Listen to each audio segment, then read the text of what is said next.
বেয়া করে তুই বউয়ের পুতুল হয়ে গেল, বউয়ের ছায়া ব্লাউজ সব ধুই দিলু, এত ভালোবাসা দিলু, তাও তোর বউ ছাড়ি পালাই গেল।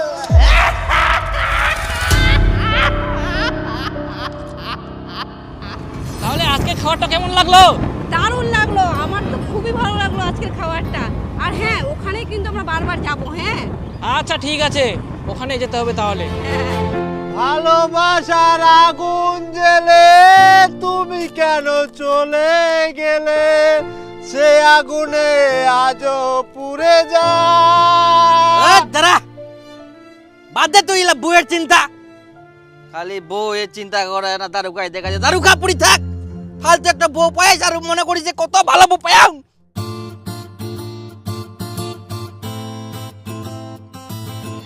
বউ ছাড়ি যাওয়া নিয়ে অনেক দিন হয়ে গেল বন্ধু, তাও মই ওয়াক ভুলবা পারমনি, কি করিম তুই কয়? কিছু করার নাই বন্ধু, একটাই উপায়, তোর পাপের প্রায়শ্চিত্ত করবাই হবে। পাপ? মুই ফের কি পাপ করিলু? কুড়িয়াইস যখন তোর পাশে কেউ ছিল নি, একমাত্র দারু ছিল, আর যখন তোর বউ আসিল তখন তুই সেই দারুটাকে ছাড়ি দিলু। মুই এখন বেহা করিয়াম, মোর বউ মাল খাওয়া পছন্দ করিনি, ওই জন্য মুই মাল খাওয়া না, মাল খাওয়া ছাড়ি দিয়াম। তখন তোর দারু বিষাপ দিয়া, সেই জন্য তোর বউ ছাড়ি পালাইয়া। দারু ফের অভিশাপ দেয়? দে দারু এমন অভিশাপ দে, আর যখন অভিশাপ দিবে সেটা ঘুটিবে। তাহলে মুই ইয়ার প্রায়শ্চিত্ত করিম কি করি?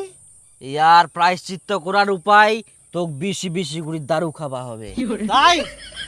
আচ্ছা ঢাল, মুই পাপের প্রায়শ্চিত্ত করিয়া ছাড়িম, দে মোর গিলাস কই। এটা তুই খা আগে।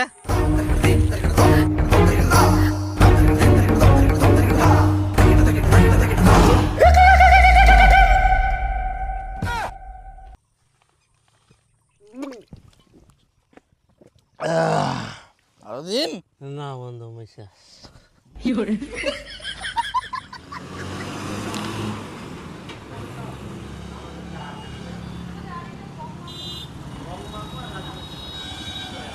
নামো। ঠিক আছে তাহলে আমি আসি। আচ্ছা ঠিক আছে।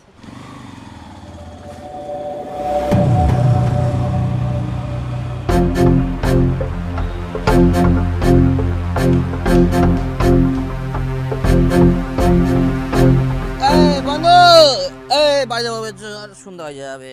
না বন্ধু মুই যাও না। চল চল চল। না বন্ধু মুই যাব।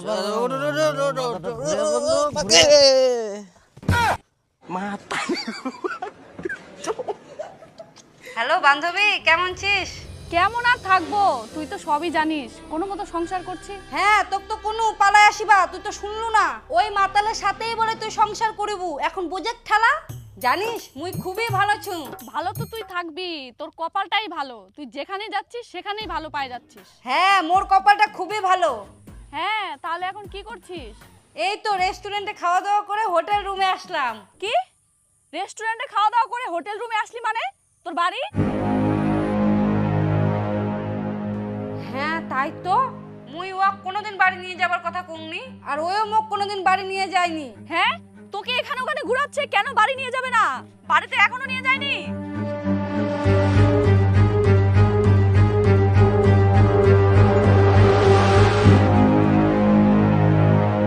বন্ধুগিলা তোমরা কতবার ফিশিং করিবা যান? মুই যদি কোং মুই আর মোর বন্ধু রেগুলার ফিশিং করিবা যাই না, তোমরা যেটো ফিশিং ভাবেন উডো ফিশিং না হয়। হয়তো তোমরা ওই ফিশিং গেমের ব্যাপারে শুনিয়ান, যার পিছনে এখন গোটা ইন্ডিয়া পাগল হয়ে গেলে। এই গেমটা তোমরা হাক ফিশ ক্যাচ করবা পারিবেন, আর যত বড় ফিশ হবে তত বড়ই রিওয়ার্ড পাওয়া যায়। মুই যত বড় ফিশ ধরিয়াং যে ওয়া গেম থাকি বাইর করার জন্য হেলিকপ্টার এবং জায়ান্ট মেশিন পর্যন্ত আনিবা হয়। এখন ইটো গেম ইন্ডিয়াত সুপার ভাইরাল, মিলিয়নস অফ লোক ইটাত রোজ খেলে এবং ইটো ট্রাস্টেড গেমিং প্ল্যাটফর্ম। আর স্পেশালি তোমার জন্য মোটিনা একটা ছোট্ট সিক্রেট আছে, যেটা তোমাক সব থাকি বড় ফিশ ক্যাচ করার জন্য আর মেগা রিওয়ার্ড আনলক করার চান্স করে দিবা পারে। শুধুমাত্র পিন কমেন্টে দেওয়া লিংকে অ্যাভেলেবল আছে।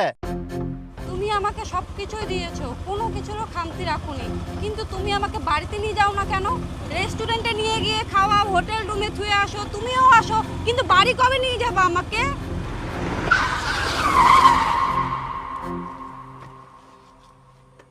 এই তো তোমার মতো মেয়ের বাজে স্বভাব। আম খাচ্ছ, টেস্ট লাগছে, মিষ্টি লাগছে, এতেই সন্তুষ্ট থাকো না? আমের আটি খাওয়ার কি দরকার?